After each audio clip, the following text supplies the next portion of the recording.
हम लोग श्रीमद् भागवतम के तीसरे स्कंद के 8वें अध्याय के 10 और 11 श्लोक को पढ़ेंगे। 9वें में आपने यहाँ सुना था, प्रोवाच मह्यम सदयालुरुक्तो मुनिः पुलस्येन पुराणमाद्यम सोहम तवैतत् कथयामि वत्स श्रद्धालवे नित्यमनुव्रताय।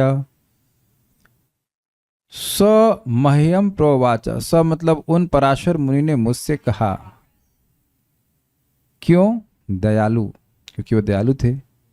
उक्तो मुनि पुलस्येन, पुलस्य मुनि के द्वारा कहे जाने पर कि आप पुराण के महान वक्ता होंगे, इस कारण से उन्होंने कहा। क्या कहा? पुराण माध्यम, आदि पुराण अर्थात श्रीमद् भागवतम को कहा। सह अहम, वह मैं जो पराशर का शिष्य हूं अर्थात मैत्रेय, तब आपको एतत् कथयामि वत्स, हे वत्स मैं आपको यह भागवत कहूंगा। क्यों कहेंगे? श्रद्धालुवे नित्यम अनुव्रताया, आप नित्य ही मेरे अनुयायी रहे हैं और मेरे प्रति श्रद्धालु हैं। तो जो पद्मकल्प की कथा के बारे में शुकदेव गोस्वामी ने दूसरे स्कंद के अंत में कहा था और बात रुक गई थी शौनक ऋषि के प्रश्न से, उस पद्मकल्प की कथा अब आप यहाँ पे सुनने वाले हो मैत्री मुनि के मुख से, और वो सुना रहे हैं विदुर जी को। तो ये है। और अब इन श्लोकों को समझने से पहले हम थोड़ा प्रलय के 4 प्रकारों को थोड़ा समझ लेते हैं, क्योंकि इसमें एक नैमित्तिक प्रलय के बारे में वर्णन आएगा। 4 प्रकार की प्रलय होती है, इनको समझ लेंगे तो ये श्लोक आसानी से समझ में आ जाएंगे। तो हम पहले इसको पढ़ लेते हैं। ये जो प्रलय का वर्णन है, ब्रह्मांड की प्रलय की 4 कोटियां होती हैं, और ये इसका वर्णन आपको डिटेल मिलेगा 12वां स्कंद 4वें अध्याय। उसके जो सारांश दिया था उसी को मैं यहाँ पे रखा हूँ, उसको पढ़ता हूँ, समझा दूंगा।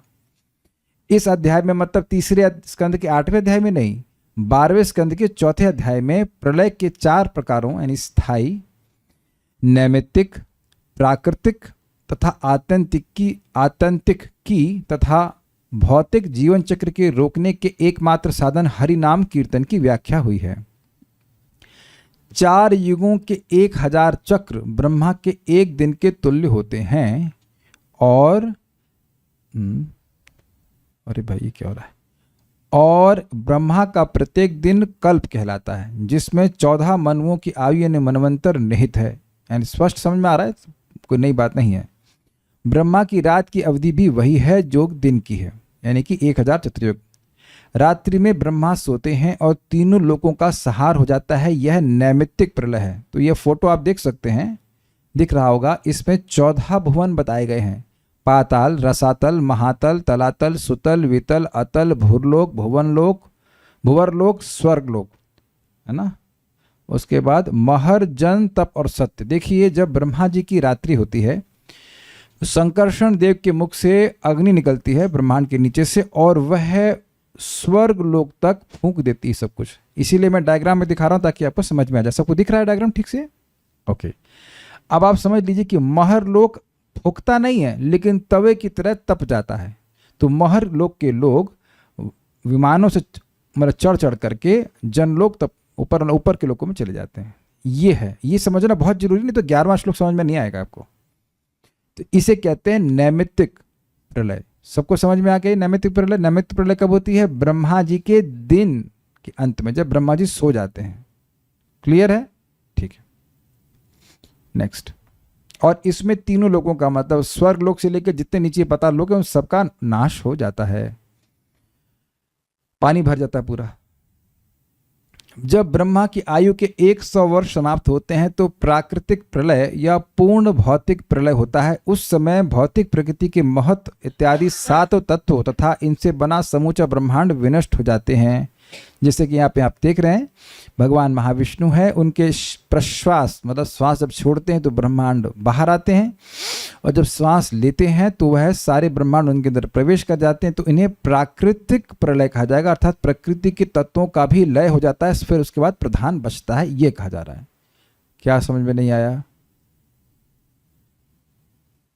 अग्नि से जो हो रही है वह नैमित्तिक प्रलय ही हुई। यस यस, ये जो प्रलय हो रही ब्रह्मा जी के अंत में, उसमें सारे तत्व ही समाप्त हो जाते हैं।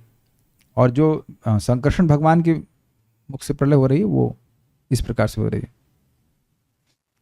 ओके, देखिए मैं डिटेल नहीं समझा रहा हूँ, डिटेल के लिए तो फिर हमें 12 स्कंद पहुंचना पड़ेगा, उसमें लगे ना 10 साल, 10-11 साल लग जाएगा, उतना डिटेल नहीं पूछ समझिए आप।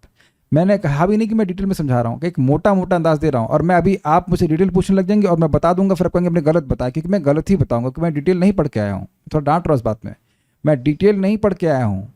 आप डिटेल पूछने लग जाओगे तो मैं गलत बता जाऊँगा, इसलिए प्लीज़ गलत नहीं हमसे बतवाइए।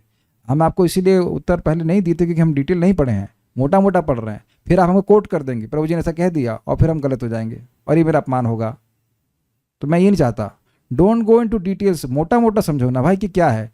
डिटेल के लिए 10 साल नहीं रुक सकते, 12वीं क्लास को पढ़ने के लिए 12 साल रुके कि नहीं रुके, और भागवतम को 12वें स्कंद को पढ़ने के लिए 12 साल नहीं रुक सकते, तो जा खुद पढ़ लो फिर। तो मोटा मोटा समझिए, नैमित्तिक प्रलय में ब्रह्मांड का नाश नहीं होता है। एक बात यहीं समझा दे रहा हूं कि ब्रह्मा जी सो जाते हैं और जीव जो हैं वो सब कहाँ घुस जाते हैं, गर्भोदकशाय विष्णु के शरीर में घुस जाते हैं। वो अभी आने वाला आज के श्लोक में, तो आपको क्लियर हो जाएगा। और क्या बात कर रहा था मैं, हाँ, प्राकृतिक प्रलय जो है इसमें तो सारे ब्रह्मांड ही समाप्त हो जाते हैं, ऐसा कोई ना ब्रह्मा कुछ ही नहीं रहता, वो सब के सब जो है महाविष्णु में प्रवेश कर जाते हैं। मोटा मोटा समझिए। ओके, जब मनुष्य को ब्रह्म का ज्ञान प्राप्त हो जाता है तो असलियत समझ में आ जाती है, मतलब जगत का नहीं है, वह संपूर्ण सृष्ट ब्रह्मांड को ब्रह्म से विलग अतएव असत्य मानता है। यह आत्यंतिक प्रलय अथवा अंतिम प्रलय मोक्ष कहलाता है। ये समझ में आया? मतलब जब जीव अपनी पहचान जो उसकी देह से हो रही उसको खत्म कर दे, उसकी प्रलय, वो पहचान ही समाप्त हो जाए कि मैं ये देह हूँ, ये समाप्त, इंद्रिय तृप्ति समाप्त, और भगवान के पास चला जाए, कहेंगे आत्यंतिक प्रलय। समझने का प्रयास करें।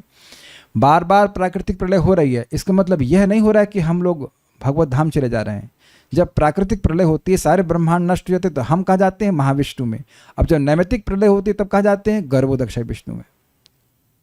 एकदम मेरे ख्याल से क्लियर हो गया होगा। तो अब आत्यंतिक प्रलय सभी जीवों की एक साथ नहीं होती है, मेरी आपकी, हम जब वैकुंठ जाएंगे तो वह हमारी आत्यंतिक प्रलय होगी। समझे? सूक्ष्म शरीर नष्ट हो जाएगा। जब नैमित्तिक प्रलय होती है तब सूक्ष्म शरीर को, इसे कहते हैं लिंग शरीर, वह नष्ट नहीं होता है, और ना ही जब प्राकृतिक प्रलय होती है तब भी नष्ट होता है, वो बना रहता है। उसी सूक्ष्म शरीर के साथ ही जीवात्मा भगवान विष्णु में, मतलब महाविष्णु में या गर्भोदकशाय विष्णु में निवास करता है। क्लियर हो रहा है एकदम कुछ? लेकिन जब हम भगवत धाम चले जाएंगे तब हमारा सूक्ष्म शरीर पहले ही नष्ट हो जाएगा। Is it okay? इसे कहेंगे आत्यंतिक प्रलय, मतलब दोबारा, अब हमें दोबारा कभी जन्म नहीं लेना पड़ेगा। लास्ट प्रलय कह लीजिए, जो हमारे संबंध में होगी। क्लियर? ठीक है। अब एक और है स्थायी प्रलय। हर क्षण काल अदृश्य रूप से समस्त उत्पन्न जीवों के शरीर को तथा पदार्थ के अन्य सारे रूपों को बदल देता है। इस रूपांतर की क्रिया से जीव निरंतर जन्म तथा मृत्यु के स्थायी प्रलय को प्राप्त होता है। तो इसका क्या मतलब है? मतलब ये है कि जैसे हम पैदा हुए उसी दिन से हमारी मृत्यु होना शुरू हो गई। तो अगर कोई पूछे आपकी उम्र क्या है, तो कहना हम 20 साल मर गए। Make sense? अच्छा, लग रहा है अभी मर रहे हैं? गलत, नहीं लग रहा कि हम मर रहे हैं, ये लग रहा है कि हम जी रहे हैं, है ना? लेकिन ये स्थायी प्रलय है, निरंतर हमारा देह खत्म हो रहा है, आयु खत्म हो रही है, इसको कहते हैं स्थायी प्रलय। तो हम लोग स्थायी प्रलय, प्राकृतिक प्रलय और आत्यंतिक प्रलय की बात इस आज के श्लोकों में नहीं करेंगे, हम लोग बात करेंगे नैमित्तिक प्रलय की। अब श्लोक पे हम आ जाते हैं। एक बार इसको पढ़ लेते हैं। जिन्हें सूक्ष्म दृष्टि प्राप्त है उनका कहना है कि ब्रह्मा समेत सारे प्राणी सदैव जन्म लेते तथा विनष्ट होते रहते हैं। भौतिक जीवन का अर्थ ही होता है जन्म तथा मृत्यु अथवा उत्पत्ति और प्रलय। भव सागर को पार करने के लिए जिसे पार करना असंभव होता है, एकमात्र उपयुक्त नाम भगवान की अमृतमय लीलाओं का विनीत भाव से श्रवण करना है। और इसी लीला को हम शुरू करते हैं। अब मेरे पीछे बोलिए। उदाप्लुतम विश्वमिदं तदासीद यन्निद्रयामीलितदृङ्मन्, बड़ा मुश्किल है, यन्निद्रयामीलितदृङ्न्यमीलयत्। उदाप्लुतं विश्वमिदं तदासीत् यन्निद्रयामीलितदृङ्न्यमीलयत्। अहीन्द्रतल्पेऽधिशयान एकः कृतक्षणः स्वात्मरतौ निरीह। अहीन्द्रतल्पेऽधिशयान एकः कृतक्षणः स्वात्मरतौ निरीहः। उदाप्लुतं विश्वमिदं तदासीद् यन्निद्रया मीलितदृङ्नमीलयत् उदाप्लुतं विश्वमिदं तदासीद् यन्निद्रया मीलित्यङ्ग्न्यमीलयत् अहीन्द्रतल्पे दिशयान एकः कृतक्षणा स्वात्मरतः निरीहः अहीन्द्रतल्पेऽधिशयान एकः कृतक्षणः स्वात्मरतौ निरीह उदाप्लुतं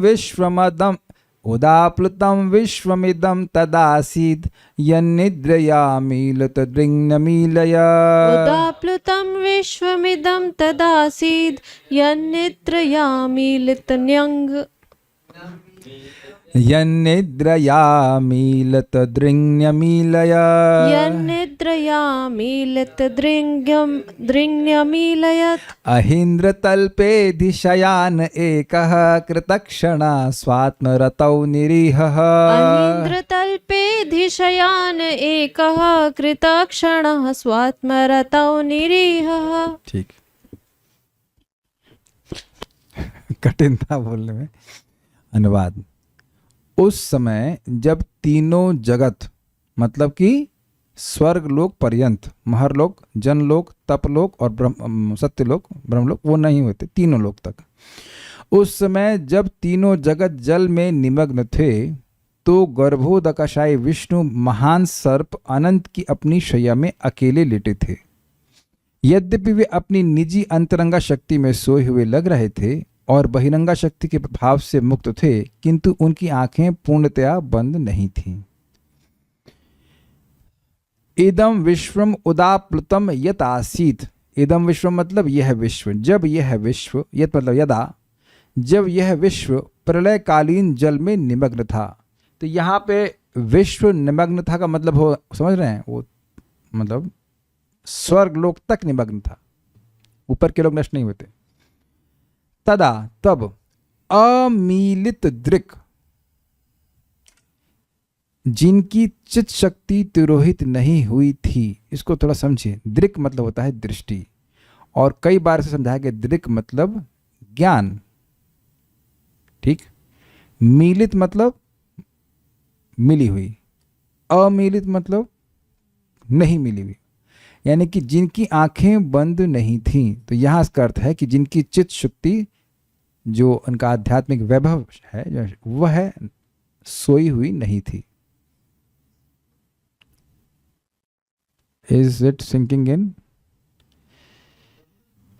हाँ, गर्भोदक्षा विष्णु के बारे में बात हो रहा है।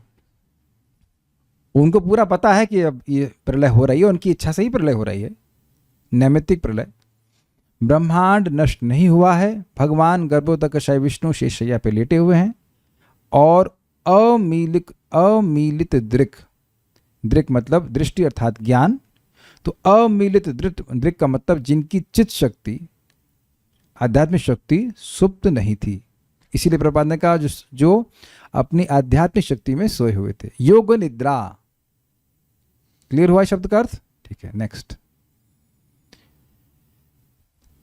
तथा जो अहिंद्र तल्पे धिशयान, अनंत शेष की शैया पर, अहीन्द्र, अहि मतलब सर्प और सर्पों के इंद्र यानी कि राजा, कौन है वो? अनंत शेष।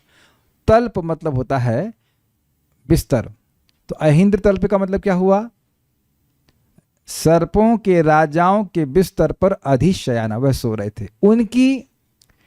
उनकी दृष्टि बंद नहीं थी, मतलब उनकी अंतरंग शक्ति कार्य कर रही थी, लेकिन वह स्वयं सो रहे थे। बड़ा कॉन्ट्रेडिक्टरी बात है ना। हम लोग जब सो जाते हैं तो क्या कार्य करते हैं? कुछ नहीं कर पाते। किस चीज के प्रति सचेत रहते हैं? किसी भी चीज के प्रति नहीं। इसका मतलब है कि भगवान की जो निद्रा है वह तमोगुण की निद्रा नहीं, वह योग निद्रा है। आप देखिए ना, आप जानते हैं इस बात को कि भगवान सोते सोते ही संकल्प मात्र से उनकी नाभि से कमल उत्पन्न होता है और उस पर ब्रह्मा जी की उत्पत्ति हो जाती है।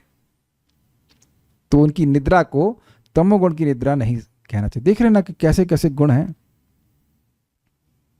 अब एक भक्त देखिए कितना अच्छा विवेचना कर रहे हैं, जैसे चतुर्मास में होता है। अच्छा, चतुर्मास की बात हो रही है, चलिए हम डांटेंगे नहीं, मेरे इमोशंस मेरे कंट्रोल में है। अहिंद्र तल्पे धिशयान, अनंत शेष के शैया पर शयन कर रहे हैं। समझ में आ गया? अहिंद्र तल्पे का मतलब अधिशयाना, नहीं समझ में आ रहा है? अहींद्र, अहि मतलब सर्प, इंद्र मतलब राजा। तो सभी सर्पों के राजा कौन है? अनंत शेष भगवान है। उनके तल अर्थात उनकी शैया पे वह भगवान शयन कर रहे थे। उन श्री नारायण ने अर्थात गर्भोदक्ष विष्णु भगवान ने स्वात्म रतौ, अपने स्वरूप के आनंद में कृतक्षण व्यस्त थे। इन शब्दों को समझिए, बड़ा मजेदार है। देखिए, स्व आत्मरत मतलब स्वात्मानंद में रत थे, निरत थे, एब्जॉर्ब थे।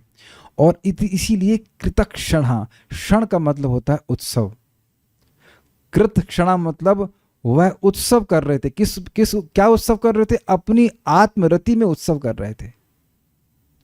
बहुत जबरदस्त श्लोक है। इसमें इसको लिखा गया कृतक्षण मतलब कृतोत्सव। जैसे हम लोगों ने 1.1.2 में सुना था तत्क्षणात्। जैसे ही कोई श्रीमद् भागवतम को सुनने की इच्छा करता है तो उसी क्षण भगवान हृदय में आ जाते हैं। एक अर्थ है। दूसरा अर्थ है तत् मतलब भगवान, और क्षण मतलब उत्सव। तो भागवतम सुनने के लिए जैसे भक्त लोग चर्चा करने के लिए इकट्ठे होते तो वो भगवान का उत्सव हो जाता है, उनको बड़ा सुख मिलता है। तो कहते हैं कि वो भगवान शयन तो कर रहे थे लेकिन स्वात्मरतौ कृतक्षण। जैसे हम सोते हैं तो अब तमोगुण में सोते हैं, लेकिन भगवान अपने स्वरूप के आनंद में एक उत्सव कर रहे थे।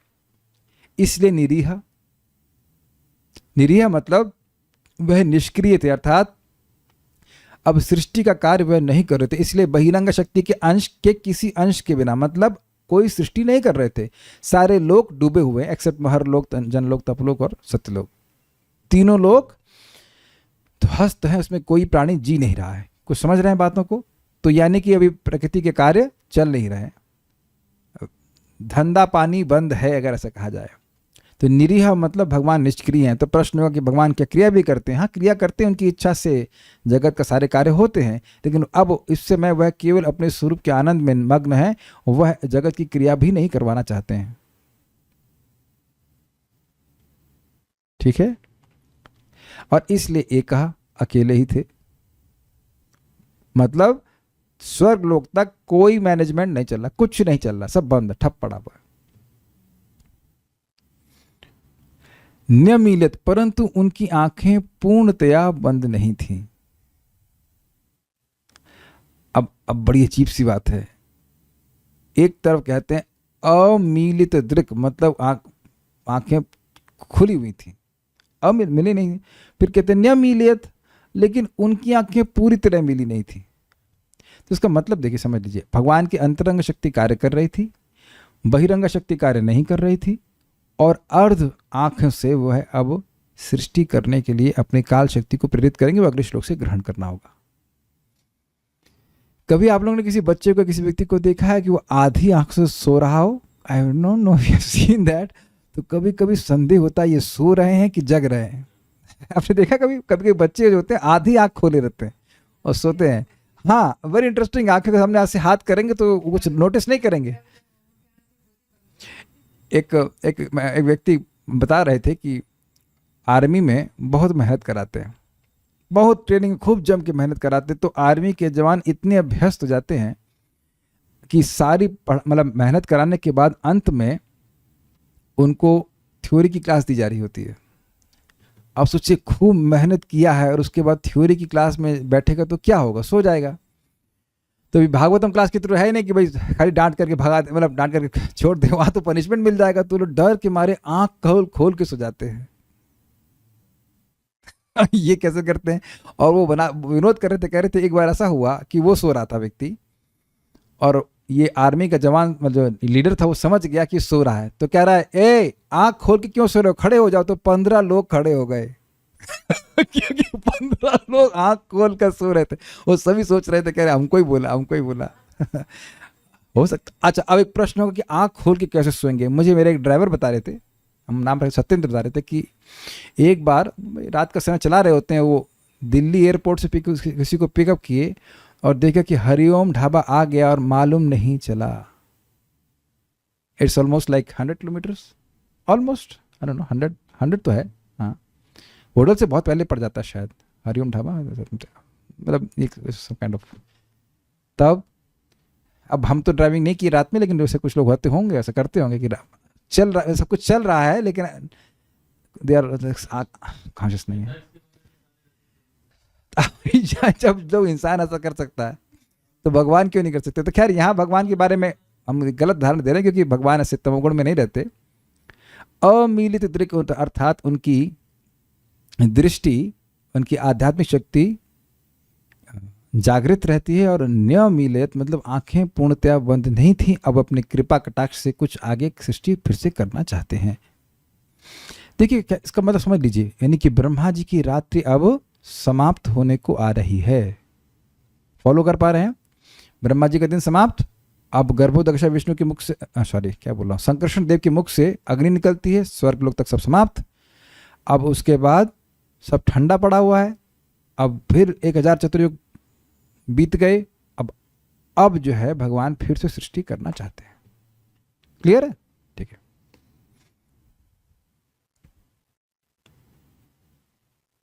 श्रीधरी, इस तरह से भगवान संकर्षण से भागवत के संप्रदाय की प्रवृत्ति बतलाकर, अर्थात कैसे ये संप्रदाय प्रवर्तित हुआ, भगवान की विभूतियों का वर्णन करने के लिए, ब्रह्मा जी की उत्पत्ति का वर्णन करने के लिए मैत्री ने कहा कि जिस समय विश्व जल में डूबा हुआ था वह एक अर्णव की बेला थी, मतलब एक सागर था और दूसरा सागर नहीं था। अर्णव मतलब सागर। उस समय चित्त शक्ति तिरोहित नहीं थी, किंतु शेष शैया पर सोए हुए भगवान नारायण अपनी आंखों को बंद कर लिए थे। माया के विनोद, बंद करने का मतलब था वही, मतलब सृष्टि नहीं कर रहे हैं वो, माया के विनोद का परित्याग करके, मतलब निरीह, वह माया पे ईक्षण नहीं कर रहे थे, माया को एक्टिवेट नहीं किए थे। स्वात्म रतौ अर्थात वे अपने स्वरूपानंद में कृतक्षण अर्थात मग्न थे, जैसे व्यक्ति उत्सव में मग्न होता है, आनंद में मग्न थे, इसलिए फलतः वे निरीह अर्थात निष्क्रिय हो गए थे, यानी कि सृष्टि के कार्य में नहीं लगे हुए थे। सारार्दर्शनी। यह वर्णन करने के पश्चात कि भागवतम का प्रारंभ संकर्षण देव से किस प्रकार हुआ, मैत्री मुनि अब कथा आरंभ करते हैं। जब गर्भोदक्षाई नारायण भगवान, जिनकी चित्त शक्ति अत्यंत सक्रिय होने के कारण अमीलित दृग अर्थात उनके नेत्र बंद नहीं होते, समझा गया ये? उन्होंने ब्रह्मा की रात्रि अर्थात नियत कालिक नैमित्तिक प्रलय के समय अपने नेत्र बंद कर लिए, एवं इस कारण से ब्रह्मांड का जल निकाय में, इस कारण से ब्रह्मांड तब जल निकाय में निमग्न रहा। जल निकाय का मतलब जल भरा हुआ तो उसमें था। लेकिन देखिए, समझने का प्रयास कीजिए, जैसे ही हम गर्भोदक्षा विष्णु की बात करेंगे तो जब बोलेंगे ब्रह्मांड निमग्न था, मतलब केवल स्वर्गलोक पर्यंत। ये आपको पहले से पकड़ लेना होगा बात, क्योंकि ब्रह्मांड के अंदर गर्भोदक्षा विष्णु है। ब्रह्मांड के अंदर गर्भोदक्षा विष्णु रहते हैं, आधा जल भरा रहता है, वहां पे निवास करते हैं। तो ये नहीं सोच लीजिएगा कि ब्रह्मांड खत्म हो गया और वो कहीं और है। ब्रह्मांड है, ब्रह्मांड के अंदर गर्भोदक्षा विष्णु रहते हैं। ओके। पानी स्वर्गलोक तो भर जाता है, नॉर्मली वह आधे ब्रह्मांड में आधे स्थान तक जल भरा रहता है, लेकिन अब पानी का स्तर बढ़ गया। ओके। उस समय स्वात्म रतौ अर्थात वे अपनी स्वरूप शक्ति सहित रमण कर रहे थे, एवं उस काल में उन्होंने निरीह अर्थात माया पर होना है, माया पर ईक्षण त्याग दिया था, मतलब माया पर दृष्टिपात नहीं करते। देखिए, अब प्रश्न का माया पे दृष्टिपात तो कारणोदकश विष्णु करते हैं, तो यहाँ स्पष्ट उसका अर्थ ये ग्रहण करना हो कि जो माया के कार्य हैं, हम लोग को देह प्रदान करना अपने अपने कर्मों के अनुसार, वह सब कार्य नहीं हो रहे थे। बस वह भी तो भगवान की अध्यक्षता में होता है ना, तो वह भी नहीं हो रहा था। तल पे अर्थात सर्प निर्मित शैया में। तात्पर्य, भगवान अपनी अंतरंगा शक्ति द्वारा सतत दिव्य आनंद लेते हैं, जबकि बहिरंगा शक्ति विराट जगत के प्रलय के समय निलंबित कर दी जाती है। निलंबित समझते हैं सस्पेंड, नौकरी से नहीं निकालते हैं, कुछ समय तक आप नौकरी नहीं कर सकते, ये अर्थ है। बस स्पष्ट है? कुछ भक्त कुछ पूछ रहे हैं? नहीं, कुछ नहीं पूछ रहे हैं। सो विल स्टार्ट नेक्स्ट श्लोक। सोऽन्तः शरीरेऽर्पितभूत सूक्ष्मः कालात्मिकां शक्तिं शक्तिमुदीरयाणः। सोऽन्तः शरीरेऽर्पितभूतसूक्ष्मः कालात्मिकां शक्तिमुदीरयाणः। उवास तस्मिन् सलिले पदे स्वे यथा नलोदारणिरुद्धवीर्यः। उवास तस्मिन् सलिले पदे स्वे यथा नलो दारुणिरुद्धवीर्यः। सोऽन्तः शरीरेऽर्पितभूतसूक्ष्मः कालात्मिकां शक्तिमुदीरयाणः। सोऽन्तः शरीरेऽर्पितभूतसूक्ष्मः कालात्मिकां शक्तिमुदीरयाणः। उवास तस्मिन् सलिले पदे स्वे यथा नलोदारुणिरुद्धवीर्यः। उवास तस्मिन् सलिले पदे स्वे यथा नलो दारुणिरुद्धवीर्यः। बोलिए। सोऽन्तः शरीरेऽर्पितभूतसूक्ष्मः कालात्मिकां शक्तिमुदीरयाणः। सोऽन्तः शरीरेऽर्पितभूतसूक्ष्मः कालात्मिका शक्तिमुदीरयाणः। उवास तस्मिन् सलिले पदे स्वे यथा नलो दारुणिरुद्धवीर्यः। उवास तस्मिन् सलिले पदे स्वे यथा नलो दारुणिरुद्धवीर्यः। ये श्लोक थोड़ा सा समझने वाला होगा। आपको पता नहीं याद है कि नहीं, एक बार मैंने बताया था कि भाई हमको नहीं पता कि जब ब्रह्मा जी का दिन होता है तो जीव कहाँ जाते हैं, क्योंकि उस समय तो ब्रह्मांड नष्ट नहीं हो रहा है। तो देखिए हमारे सामने श्लोक बिल्कुल स्पष्ट हो जा रहा है कि ब्रह्मा जी की रात्रि के समय हम लोग कहाँ रहते हैं। ब्रह्मा जी की मृत्यु के बाद नहीं, ब्रह्मा जी की रात्रि के समय, जिसको कौन सा प्रलय कहते हैं? नैमित्तिक प्रलय। नैमित्तिक प्रलय के समय हम लोग कहाँ रहते हैं, श्लोक से बिल्कुल स्पष्ट क्लियर हो जाएगा, एकदम स्पष्ट हो जाएगा। अनुवाद। जिस तरह ईंधन के भीतर अग्नि की शक्ति छिपी रहती है, ये दृष्टांत सबको समझ में आ गया। माचिस में अग्नि है, पेट्रोल में है, दिखती है लेकिन है और प्रकट हो जाएगी। जिस तरह ईंधन के भीतर अग्नि की शक्ति छिपी रहती है, उसी तरह भगवान समस्त जीवों को उनके सूक्ष्म शरीरों में लीन करते हुए प्रलय के जल के भीतर पड़े रहे। वे काल नामक स्वतः अर्जित शक्ति में लेटे हुए थे। अभी से बड़ी कठिन लग रही बात समझने के लिए। देखिए एक बात तो थोड़ा समझ लीजिए। एक बार एक भक्त ने प्रश्न किया था कि सूक्ष्म शरीर तो नष्ट हो जाता है, मन की सृष्टि तो व्हाट इज दैट, मन की सृष्टि तो भौतिक जगत की सृष्टि के समय होती है, तो जीव किस रूप में रहता है? तो देखिए उनके जो इस श्लोकों से बिल्कुल क्लियर हो रहा है कि जीवों के सूक्ष्म शरीर नष्ट नहीं होते हैं। इसको लिंग शरीर कहा गया है। अब वो उसका क्या स्वरूप है हम नहीं समझ पा रहे हैं, क्योंकि एक प्रश्न बन जाएगा जब मन बुद्धि और अहंकार की सृष्टि होती है। तामसिक अहंकार मतलब अहंकार के बाद में होती है ना, प्रधान से महतत्व, महतत्व से अहंकार, अहंकार के 3 विभाजन, तब जाकर के सात्विक अहंकार से मन आता है। तो जब मन ही नहीं है तो जीवों के सूक्ष्म शरीर कैसे होंगे? एक प्रश्न आ सकता है, आप कर सकते हो, है ना। लेकिन देखिए इन श्लोकों से बिल्कुल स्पष्ट समझना होगा। और चक्रवर्ती पाद इसको शब्द लिखे हैं लिंग शरीर, ना वॉट एवर दैट इज, लेकिन वह लिंग शरीर सूक्ष्म शरीर जैसा कुछ है और वह नष्ट नहीं होता है, और वह व्यक्ति को उसके साथ जीव गर्भोदक्षाय विष्णु में निवास करता है। और इसी प्रकार से जब ब्रह्मांड का प्रलय हो जाता है तो वह उस लिंग शरीर के साथ में का महाविष्णु के शरीर में निवास करते हैं। क्या ये सब कुछ क्लियर हो रहा है? इसको ऐसे यथावत समझ लीजिए। बाकी और बुद्धि लगाने का मेरे पास सामर्थ्य ही नहीं है, क्योंकि इसका एक्सप्लेनेशन दिए नहीं गए अब तक से अधिक।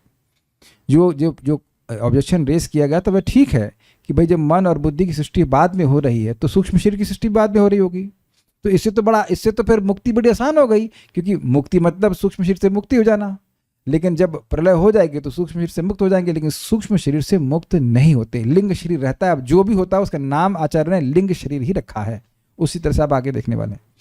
अंतः शरीरे, अपने शरीर के अंतर्गत। किसके शरीर के अंतर्गत? भगवान गर्भोदकशाई विष्णु के शरीर में अर्पित भूत सूक्ष्म त्रिभुवनस्थ जीवों के सूक्ष्म शरीर को निहित करके।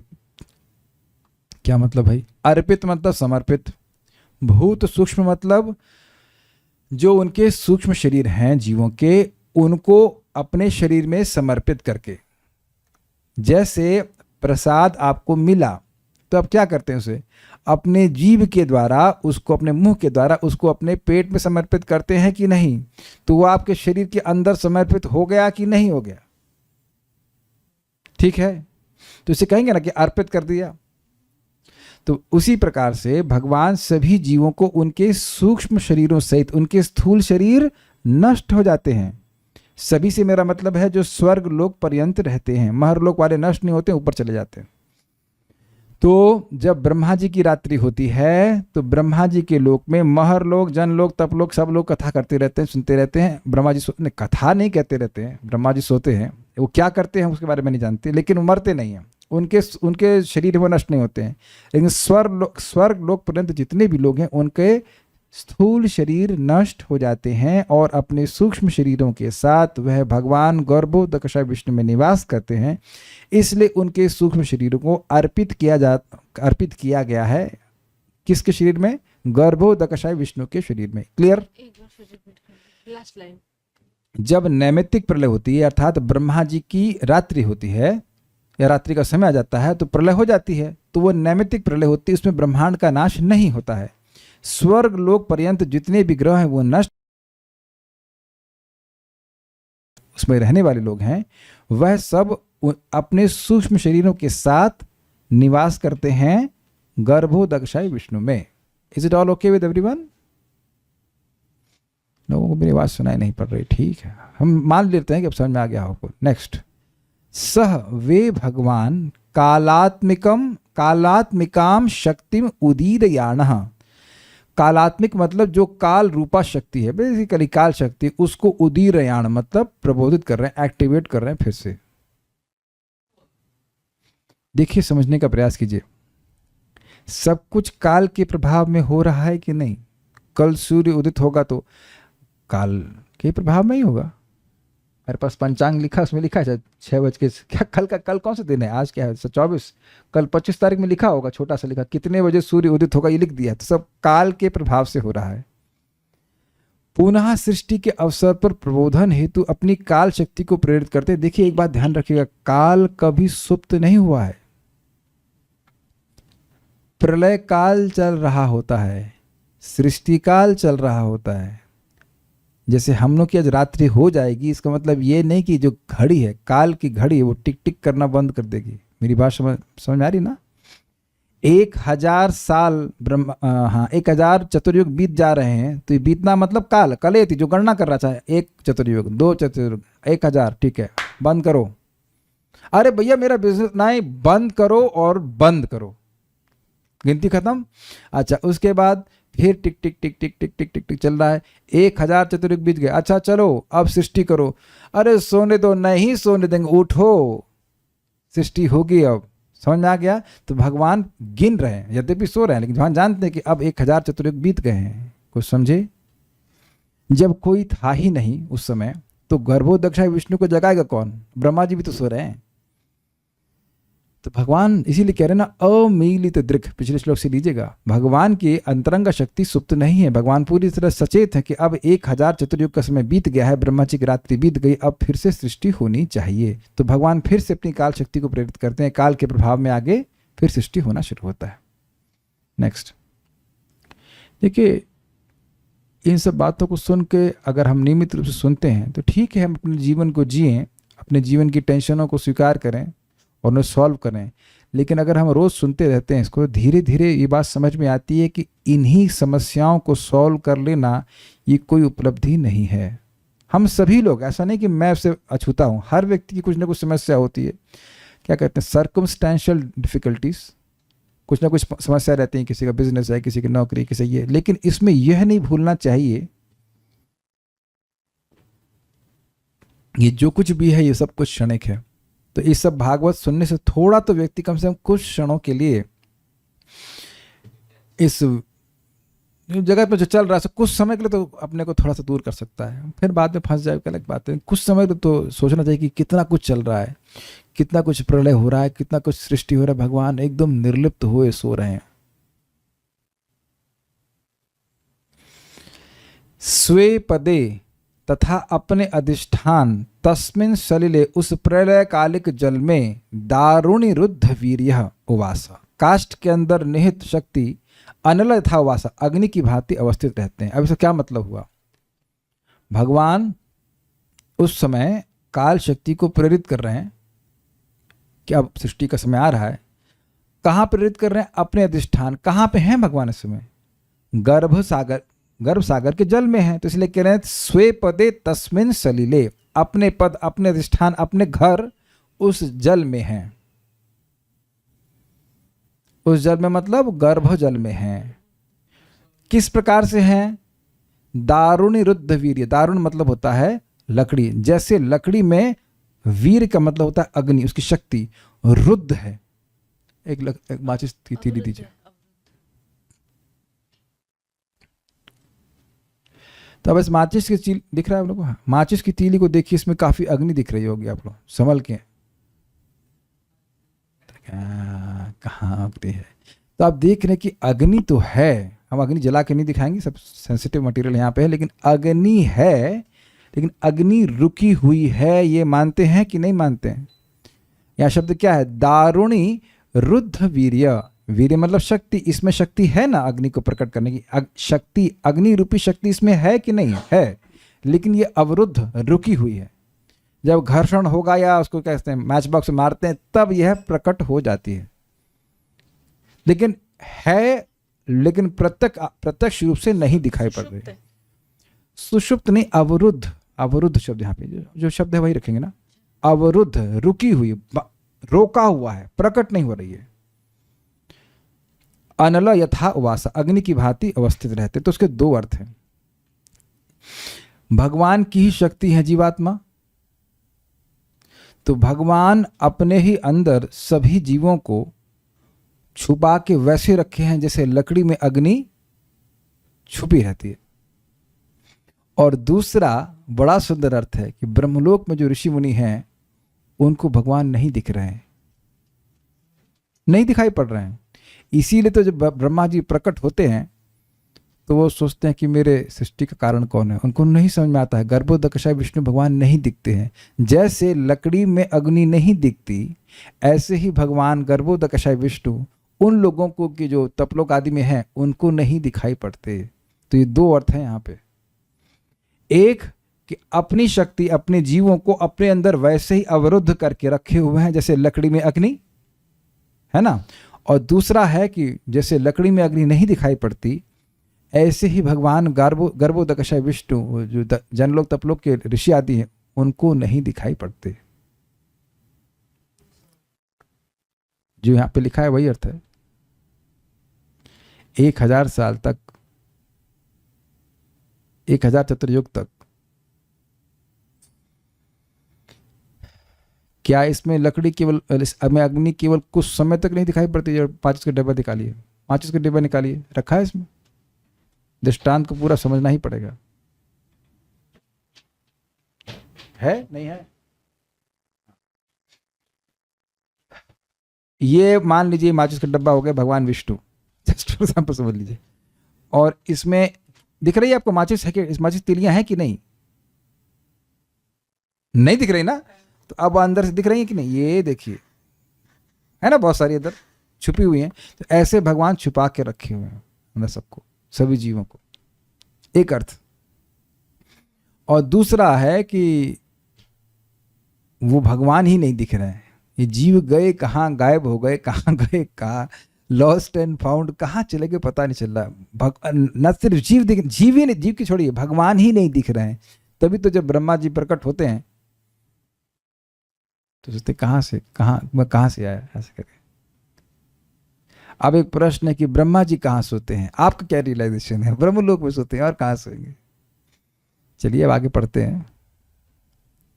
श्रीधरी, योग निद्रा में शयन करते समय श्री भगवान ने काल शक्ति को इसलिए जागृत रखा था कि सृष्टि काल के आने पर वह उनको जगा दे। समझ आया? भगवान को नहीं जगा दे। हाँ, भगवान तो सो नहीं रहे थे। अमीलित दृक् पिछले श्लोक में आया था। सृष्टि के कार्य को जगा दे। मैं बार बार ये समझा रहा हूं, बार बार समझा रहा हूं, काल शक्ति नहीं सोती है। काल के प्रभाव में जगत की सृष्टि होती है और प्रलय होता है। तो जब प्रलय हो रहा है तब भी काल का मतलब कलयति, जो गणना कर रहा है, टिक टिक टिक टिक टिक टिक टिक टिक। एग्जैक्ट 1000 साल 1000 चतुर्युग बीतेगा तो फिर सृष्टि होना शुरू हो जाएगी। I hope it is clear. काल नहीं सो रहा होता है, तो भगवान काल शक्ति को जागृत रखते हैं। ठीक है। सृष्टि काल का यहां पे अर्थ है ब्रह्मा जी का दिन। उस समय श्री भगवान की बहिर्वृत्ति का भाव था, अर्थात भगवान सृष्टि नहीं कर रहे थे। इसका उदाहरण है जिस तरह अरण्य के काष्ठ में, अरण्य एक प्रकार की लकड़ी होती है, अरण्य के काष्ठ में अग्नि व्यापक रहती है किंतु वह अपनी दाहिका शक्ति को छिपाए रहती है, उसी तरह श्री भगवान अपने अधिष्ठान भूत जल में अपने शरीर में भूत सूक्ष्म को छुपाए हुए निवास किए थे। समझने का प्रयास करें। अरण्य एक प्रकार की लकड़ी होती है जो कि घिसने पर अग्नि को प्रकट करती है। अरणी, नॉट अग्नि। अरणी एक ऐसी लकड़ी होती है उसे घिसते हैं। पहले जमाने में माचिस नहीं होती थी, वो अरणी लकड़ी को घिसते थे तो उससे अग्नि प्रकट होती थी। तो अब कह रहे हैं कि वही जैसे अरणी में अरणी की लकड़ी में अग्नि व्याप्त रहती है लेकिन दिखाई नहीं पड़ती, ऐसे ही सारे जीव भगवान गर्भोत्कच विष्णु के शरीर में थे, दिख नहीं रहे थे। इजी है, क्लियर, सारा दर्शनीय। यदि प्रश्न हो कि त्रैलोक्यगत जीवों की उस समय क्या स्थिति थी, ये प्रश्न कैसे याद आएगा? जल्दी दीजिएगा। प्रश्न पिछले श्लोक से आएगा कि भगवान निष्क्रिय थे, उनकी वह माया पर ईक्षण नहीं कर रहे थे और ब्रह्मांड लय था। तो अब प्रश्न होगा कि अच्छा भगवान कुछ नहीं कर रहे तो जीव क्या कर रहे थे? प्रश्न आ जाएगा ना। इस जगत में भगवान भी तो हैं, भगवान है, जीवात्मा है और जड़ पदार्थ है। तो भगवान कुछ नहीं कर रहे तो जीवात्मा क्या कर रहा था? तो इस प्रश्न का अगर ये प्रश्न हो तो उत्तर में कहते हैं कि ये तीनों लोगों के जो जीव थे वह भगवान गर्भोत्कच विष्णु में निवास कर रहे थे। इस तरह से वे लिंक बनाते हैं। इजी है, मुश्किल है? समझ आ गया? ठीक है। तो इस पर कहते हैं कि देवताओं, मनुष्यों तथा ब्रह्मांड के अन्य जीवों के सूक्ष्म शरीर प्रलय काल में भगवान गर्भोदकाशायी विष्णु के देह में निवास करते हैं। किस प्रकार? यदि यह प्रश्न हो तो कहते हैं कालात्मिक अर्थात काल रूपा उन्होंने कालात्मिक चित्त शक्ति को प्रेरित किया। ये भगवान की स्पिरिचुअल शक्ति है एवं उनकी इच्छा के वश काल द्वारा ही प्रलय प्रारंभ होता है। मतलब काल के ही प्रभाव से प्रलय हुई और काल के प्रभाव से सारे जीवों के स्थूल शरीर नष्ट हुए और अपने सूक्ष्म शरीरों सहित वह भगवान महाविष्णु में प्रवेश कर गए। देखिए इस बात को अगर आप यहाँ ना समझे हो तो आप प्रथम स्कंद के नारद जी के प्रसंग को भी समझेंगे। जब दासी पुत्र के रूप में सिद्धि प्राप्त कर लेते हैं तो उनको वो देखते हैं कि उनको एक दिव्य देह प्राप्त होता है, फिर वो प्रलय होती है, तो फिर वह सभी के संग गर्भोत्कच विष्णु प्रवेश कर रहे हैं, वह फिर प्रकट होते हैं, फिर ब्रह्मा जी के दिन होता है, फिर ब्रह्मा जी के पुत्र के रूप में प्रकट होते हैं। वहां आप उसको देख लेना, ऐसा होता है। त्रिलोकस्थ जीवों के स्थूल शरीरों का काल द्वारा नष्ट करके भगवान उनके लिंग शरीरों को अपने भीतर विद्यमान रखते हैं, अतः इसे जीवों का समष्टि लिंग शरीर कहते हैं। यह अर्थ है। थोड़ा समझने का प्रयास कीजिए, इसे आप इंटरेस्टिंग है। आप इसे क्या कहते हैं? माचिस। अच्छा, और शायद आप इसको भी माचिस ही कहते हैं लेकिन ये व्यष्टि माचिस है और इसके अंदर समष्टि माचिस है। आप भले मैच बॉक्स को, लेकिन आप एक है तो बात है ही ना, ये एक साथ मिल करके माचिस हैं और एक इंडिविजुअल माचिस है। तो सारे जीव अपने सूक्ष्म शरीरों के साथ एक साथ गर्भोत्कच विष्णु में निवास करते हैं। ठीक है, ये बात बोल रहे हैं लिंग शरीरों के संग। तो अब अगर आपके मन में कभी संदेह हो कि प्रलय के समय क्या होता है, जीव कहाँ रहता है, तो भगवान महाविष्णु के संग भी यही होता है। भगवान जब सारे ब्रह्मांड नष्ट हो जाते हैं, ब्रह्मा जी की परम आयु के बाद जब प्रकृति के तत्वों का भी लय हो जाता है, तब भी जीवों के लिंग शरीर, अब जो भी होता हो, इतना शब्द यहाँ रखा गया है लिंग शरीर, संस्कृत में भी लिखा गया था लिंग शरीर, इतना ही हम आपके सामने रख रहे हैं। उस लिंग शरीर में वह अपनी वासना के साथ और वासना था और क्या था, अदृष्ट के साथ वह वहीं पे निवास करते हैं। लिंग शरीर का क्या अवयव होता है इसके बारे में कुछ नहीं बोल रहे हैं। इतनी बात पता है कि जीव अपनी वासना के साथ वह महाविष्णु में निवास करता है वो सूक्ष्म शरीर, लेकिन वो उसका स्वरूप क्या है उसका वर्णन हमको नहीं पता। अब मन बुद्धि अहंकार चित्त ये सब तो नहीं बताया गया, इस पर से इतना ही बोला गया। ये शब्द संस्कृत की टीका से ऐसे यथावत रखा गया है, लिंग शरीर शब्द का उपयोग करते हैं। मैंने परम पूज्य राधा गोविंद महाराज से पूछा, और ये प्रश्न मैंने डायरेक्ट महाराज से पूछा था, उनके रूम पे जाके पूछा, महाराज कुछ यही बात थी कि प्रलय के समय क्या सूक्ष्म शरीर भी नष्ट होता है? तो महाराज कहने का एकदम स्पष्ट कहे, नहीं, सूक्ष्म शरीर नष्ट नहीं होता है, उसी के संग जीव भगवान विष्णु के शरीर में निवास करता है। Is it okay? ऐसे स्वीकार कर लीजिए, इसके अलावा हमारे पास और कोई तरीका भी तो नहीं है।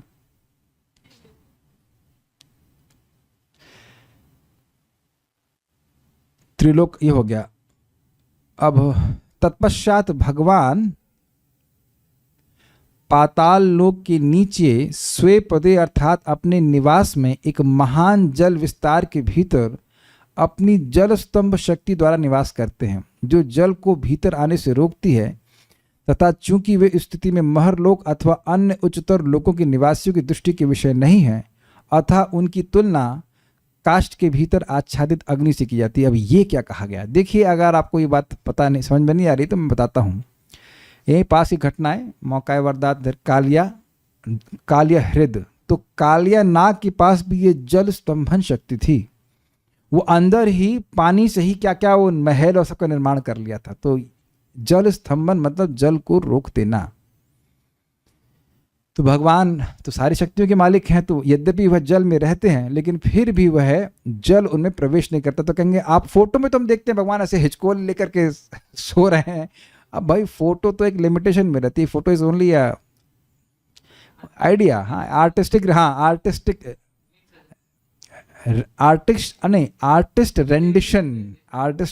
रेंडिशन कहता है। आर्टिस्ट अपने इमेजिनेशन से कुछ कुछ लिख दे रहा है, लेकिन उसकी इमेजिनेशन के बियॉन्ड भगवान है, उसके परे भगवान है। तो ये कह रहे हैं भगवान ऐसे जल को स्तंभित कर दिए कि सब और जल है, लेकिन उनके तल्प उनकी शैया में प्रवेश नहीं कर रहा है। अब ऐसा कैसे कर सकते हैं? अरे भाई ये बताइए, अभी बारिश, कल तो बारिश हुई, कितना बारिश हुई, तो बारिश कहाँ से हुई? बादल से हुई। तो बादल में अगर आप पार कर जाएंगे तो भीगेंगे। राजकुमार प्रभु, बादल को कदाचित आप पार कर जाएं तो भीगेंगे। तो कितनी अद्भुत बात है ना। बादल इतना पानी लेके चल रहा है कि सब जगह भिगो दे रहा है, लेकिन बादल में आप पार कर जाइए तो भीगेंगे नहीं। आप लोग को आश्चर्य नहीं लगता ये बात? तो भगवान यही आपके सामने एक चमत्कार कर रहे हैं। तो ऐसा जल स्तंभन भगवान कर दे तो कौन से आश्चर्य की बात है? तो अपने ऐसा जो यहाँ से बात समझ में आ रही है कि भगवान ने ऐसा जल स्तंभन कर दिया कि कोई जो ऊपर के लोक के महरलोक आदि के ऊपर के जो लोक के निवासी हैं वह उनको वैसे ही नहीं देख पाए जैसे अग्नि लकड़ी में होते हुए भी नहीं दिखाई पड़ती। तो इस दृष्टांत से दो प्रकार की बात समझाई जा रही, एक कि जीव दिखाई नहीं पड़ रहे थे और दूसरा भगवान विष्णु भी नहीं दिखाई पड़ रहे थे। क्लियर? ठीक है। देखिए, जैसे आप लोग पहली बार सुन रहे हैं, तो जब मैं पढ़ूंगा इस श्लोक को तो मैं भी एक बार पढ़ता हूं, फिर क्या है, क्या कहना चाहते हैं, डज दैट मेक सेंस? तब बात समझ में आती है। कथा किस्सा की तरह हमेशा क्लास नहीं होती है ना। कोई तो कहानी, कोई छुपी बात। तो आज छुपी हुई बात है। अब आज एक बार आप सुन लिए तो उसको एक बार अगर पढ़े तब बात समझ में आ जाएगी, लेकिन ऐसे छोड़ दी, नहीं समझ में, छोड़ो, तो अब आगे की कहानी नहीं समझ में आएगी। अब ये मत कहना कि पिक्चर कभी नहीं देखी, पिक्चर बीच में से देखेंगे तो समझ में नहीं आती ना कि क्या हीरो हीरोइन के संग कैसा क्यों हो रहा है। तो शुरुआत से पिक्चर देखिए, तो शुरुआत से समझते हुए चलिए, 10-15 मिनट 5 मिनट लगाइएगा तो समझ में आ जाएगा। कुछ भी कठिन नहीं है, कुछ भी कठिन नहीं है, ईजी है सब कुछ। तात्पर्य, जब तीनों लोक ऊर्ध्व मध्य तथा अधोलोक प्रलय के जल में निमग्न हो गए तो तीनों लोकों के जीव काल नामक शक्ति के द्वारा अपने सूक्ष्म शरीरों में पड़े रहे। कहाँ पड़े रहे? गर्भोदक्षा विष्णु में। इस प्रलय में स्थूल शरीर अप्रकट हो गए किंतु सूक्ष्म शरीर स्थित रहे। जिस तरह भौतिक सृष्टि का जल पड़ा रहता है, इस तरह भौतिक शक्ति पूर्णतः निशेष नहीं हुई जैसा कि भौतिक जगत के पूर्ण प्रलय में होता है। कुछ समझ में आ गई बात? लास्ट लाइन का मतलब यह है कि जब भौतिक प्रलय यानी कि प्राकृतिक प्रलय होती है, तो उसमें तत्वों का भी प्रलय हो जाती है। मन, बुद्धि, अहंकार, पंचमहाभूत वो सब नष्ट हो जाता है, बचता है केवल प्रधान। लेकिन ये आंशिक प्रलय है जिसको कि नैमित्तिक प्रलय कहते हैं, जिसमें कि स्वर्ग लोक पर्यंत जो लोक हैं वह ध्वस्त हो जाते हैं, लेकिन पूरी ब्रह्मांड नष्ट नहीं होता है। केवल जीवों के स्थूल शरीर नष्ट होते हैं। सूक्ष्म शरीर गर्भोदक्षा विष्णु के साथ, सूक्ष्म शरीर में जीवात्मा और वो सारी जीवात्माएं भगवान गर्भोदक्षा विष्णु में निवास करते हैं। मुझे पता था कि थोड़ा सा भारी हो सकते हैं 2 श्लोक, तो इसलिए हम 2 श्लोक लिए। आगे हम कल उसको पढ़ेंगे। कोई प्रश्न है किसी का? लेक्चर फिर से सुनना होगा, नोट्स बनाने होंगे। हाँ तो वो है ना, अगले साल तक हो जाएगा, कर लीजिएगा, कोई दिक्कत नहीं, कोई दिक्कत नहीं। तब ब्रह्मा जी कहाँ सोते हैं? अच्छा, ये तो प्रश्न का उत्तर में दे दिया था। और क्या है? ब्रह्मांड स्वर्ग लोक तक जल से भर जाता है तो संकर्षण भगवान के मुख से जो अग्नि निकलता है उससे कब तपता है? ओहो अच्छा, ओहो, ये तो बड़ा बुद्धिमानी वाला प्रश्न है कि भाई तपा कब? पानी भर दिया पहले तो तपा कब? क्या बॉईल कर रहे हैं कि इसको सेक रहे हैं? ये एक प्रश्न है। वो उसके लिए आप 12वें स्कंद का 4था अध्याय पढ़ लीजिएगा। पहले तपान होती है, पहले अग्नि प्रकट होती है, फिर अच्छा सिस्टम ये है कि सूर्य आएगा और सब कुछ जल को सोखना शुरू करेगा पहले, लेकिन जल देगा नहीं, तो खूब तप जाएगा, बिल्कुल तवे की तरह सब तप जाएंगे। फिर उसके बाद कई सालों तक मूसलाधार बरसात होती है, तब पानी भरता है। अब समझ में आ गया? पहले तपेगा, उसके बाद फिर पानी भरे। घबराओ मत, उससे पहले हम लोग भगवान के पास चले जाएंगे अगर आप 16 माला जप करते रहेंगे। घबराइए मत, लेकिन ऐसा होता है। बाकी 12 साल के बाद डिटेल में उत्तर देंगे हम, जब 12वें स्कंद तक पहुंच जाएंगे। क्या लिंग शरीर के साथ प्रारब्ध जुड़ा होता है? जी हाँ, बिल्कुल सही प्रश्न है, बिल्कुल है। उसी के अनुसार उसी में वासनाएं भरी रहती हैं, उसके अनुसार फिर व्यक्ति का अगला शरीर होता है। पूछ रहे हैं कि मुझे कैसे समझ में आता है? मुझे ये नहीं समझ में आता है कि मुझे कैसे समझ में आता है। मत्तः स्मृतिर ज्ञानम अपोहनम च, कृष्ण गिव्स में इतना जानते हैं कि समझ में आ जाएगा इसको तो ये जरूर बताएगा, इतना भगवान को विश्वास है। और ये भी जानते हैं कि आप लोग आएंगे सुनने के लिए, तो कुछ होना चाहिए ना बताने के लिए, तो इसलिए भगवान दे देते हैं कुछ। Need a very strong mind and practice to learn Bhagavatam? नहीं, जिसने ये प्रश्न किया है, पढ़ाई की है आप तो कितने घंटे पढ़ती थी आप फिजिक्स केमिस्ट्री आदि पढ़ने? कम से कम 1 घंटा। हेमराज बेटा कितनी देर पढ़ते हो? 6 घंटा? क्या बच्चों ऐसी बातें कर रहे हैं आप? 6 तो मूंगफली का गेम है, बहुत थोड़ा सा। एक माता जी को हम पूछे थे कि जॉब कहेंगे, कुछ 30-40 हज़ार रुपये का जॉब होगा, कितना घंटा तैयारी करती थी? कहती 18 आवर्स। ये पढ़ाई का समय, सोना खाना अलग, शायद 25-26 घंटे देते होंगे भगवान को। 30-40 हज़ार रुपये के जॉब के लिए 18 घंटे पढ़ती थी। तो हम तो खाली 15 मिनट पढ़ने के लिए बोल रहे हैं। ये अभी पढ़ लीजिए और पढ़ा लिया है तो एक बार उसको बस नोट्स रिवाइज कर लीजिए, और नहीं तो कोई बात नहीं।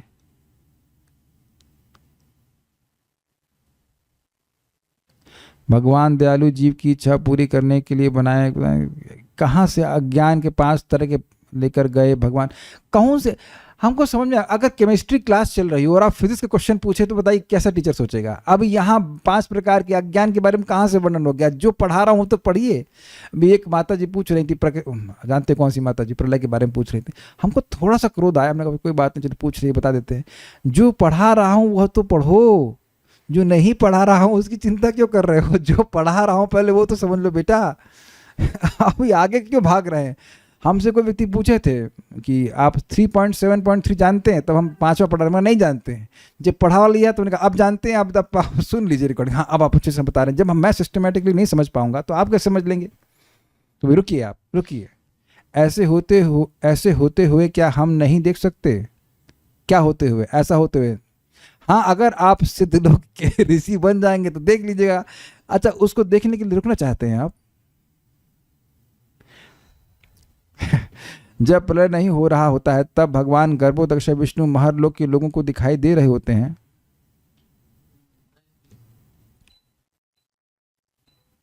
हमको नहीं पता।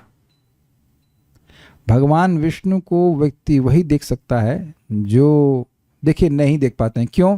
क्योंकि 10वें स्कंद में वर्णन है, जब देवता लोग ब्रह्मा जी के पास गए, सर्वश्रेष्ठ देवता हैं वो, और वह माता पृथ्वी थी वो अभी गाय के रूप लेके गई थी, तो वह भगवान के पास क्षीर सागर में गए।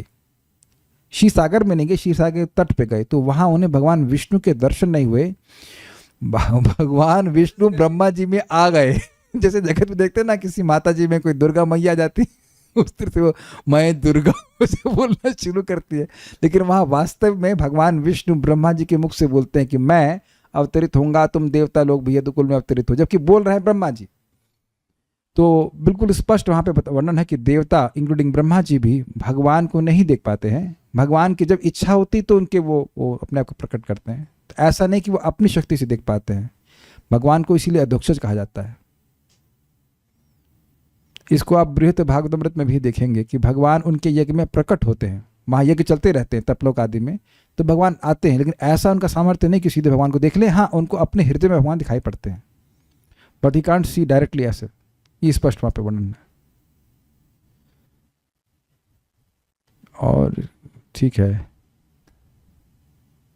तात्पर्य का फर्स्ट लाइन इन लास्ट श्लोक समझ नहीं आया। फर्स्ट लाइन इन लास्ट श्लोक, जब तीनों लोक ऊर्ध्व मध्य तथा अधोलोक प्रलय के जल में निमग्न हो गए, तो तीनों लोकों के जीव काल नामक शक्ति के द्वारा अपने सूक्ष्म शरीर में पड़े रहे। वही देखिए, समझने का प्रयास कीजिए, बस सिंपल है। 1000 चतुर्युग बीत गए, प्रलय हो गई, नैमित्तिक प्रलय, तो काल के प्रभाव से जीवों के स्थूल शरीर नष्ट हो गए और वह अपने सूक्ष्म शरीर में ही रहे, और वह जाकर के भगवान गर्भोदक्षाय विष्णु में निवास करने लगे। ये अर्थ है। जैसे मान लीजिए मैं धोती कुर्ता पहना हूं, अब मैं उसके ऊपर कुछ स्वेटर भी पहन लूं, तो स्वेटर हटा दिया जाए तो मैं किस में निवास कर रहा हूं? इस धोती कुर्ता में। तो स्थूल शरीर हटा दिया गया तो केवल सूक्ष्म शरीर के आवरण में ही जीव गर्भोदक्षा विष्णु में निवास कर रहा है। ये अर्थ है। ठीक है, और there more comments and questions, will stop. हाँ, कुछ पूछना चाहते हैं? पूछिए, माइक भी पूछिए, माइक भी पूछिए। आंशिक प्रलय में सूक्ष्म शरीर सहित जीव निवास करता है जी। भगवान के शरीर में, और पूर्ण प्रलय में भी सूक्ष्म शरीर सहित, वही लिंग शरीर से कहते हैं, लिंग शरीर सहित वह भगवान महाविष्णु में निवास करता है। सिस्टम वही है, बस सिस्टम वही। हाँ, सिस्टम वही है, लिंग शरीर नष्ट नहीं होता है। और कुछ पूछिए, माइक पूछिए। 380 हरे कृष्ण प्रभु जी। प्रभु जी, श्रीधरी का तो 3811 है, उसमें जो उनको जगा दिया, बोल जगा दे, किसको जगा दे के बारे में? अरे भाई, जागृत कर दे। भगवान को जगाने की बात है ना। अरे अरे भैया अलार्म बजा जिससे, हाँ ये अच्छा बात है। इनका देखिए, इनका प्रश्न क्या है कि काल शक्ति को इसलिए जागृत रखा कि सृष्टि काल के आने पर वह उनको जगा दे। तो मतलब भैया वो अलार्म मुझे लग रहा है आप लोग सोच रहे हैं कि जैसे हम लोग अलार्म लगाते हैं, भाई मंगल आरती के लिए उठना है, 5 बज गया। ऐसे तमोगुण में वहां नहीं सो रहे हैं। जगाते मतलब उन जीवों को जगा दे, उन जीवों को उठाया ना, और उन जीवों को सुलाया ना उसने। स्थूल शरीर खत्म करके सूक्ष्म शरीर को रख करके फिर उसमें सुला दिया। अभी इसी काल शक्ति की प्रेरणा के द्वारा फिर उनको शरीर प्राप्त हो जाएगा। देख रहे हैं कि क्या समझ लेंगे, क्योंकि हम अपने हिसाब से समझेंगे कि अरे भाई हम भी अलार्म लगा के अलार्म को जगा के रखते हैं ताकि हमको जगा दे। नहीं, भगवान को जगाने के लिए नहीं है। भगवान तो हमेशा जागृत रहते हैं। पिछले श्लोक में लिखा है अमीलित दृक्। ओके, यस, मैं तो ऐसे समझ रहा हूँ भाई। हम भगवान को ये तो नहीं कह रहे भगवान ये लिखा है कि भगवान सो रहे थे, लेकिन भगवान वैसे नहीं सोते जैसे हम लोग सो रहे हैं। ओके, वो योग निद्रा में सोते हैं। Okay, will stop now. Shrimad Bhagavatam की जय, श्रील प्रभुपाद की जय, निताई गौर प्रेमानंदे।